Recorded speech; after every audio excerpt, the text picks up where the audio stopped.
Friends, நம்ம வீட்டு செடியெல்லாம் பார்க்கலாம். பாருங்கள், நம்ம இந்த ரோஜாப்பூ கன்று வந்து நான் இப்போ தான் வச்சுருக்கேன். ஏன்னா நம்ம வீட்டில் மாமரம் இருக்கிறதுனால நிழல் படம், அதனால் செடியிலே பெருசே ஆகாது. ரொம்ப அதுங்க அதில் கஷ்டப்பட்டு தான் வளர்க்க வேண்டியதாக இருக்குது. நம்ம வீட்டில் இந்த செம்பருத்தி செடி பார்த்தீங்களா, இதுக்கு 26 வருஷம் ஆயிடுச்சு ஃப்ரெண்ட்ஸ். இருந்தாலும் இது நல்லாவே பூக்கும் எப்போவுமே.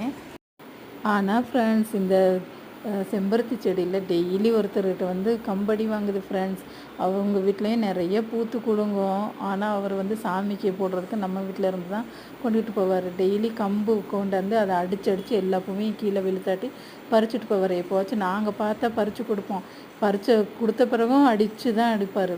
சொல்லியிருக்கேன், இப்படி அடிக்காதீங்க சார், பாவம், நீங்கள் 3 மணிக்கு மேலே வந்து பறிச்சுட்டு போங்க, எனக்கு பிரச்சனை இல்லை, நானே சாமிக்கு கடையில் இருந்து தான் வாங்கியாந்து போடுறேன் அப்படின்ட்டுலாம்.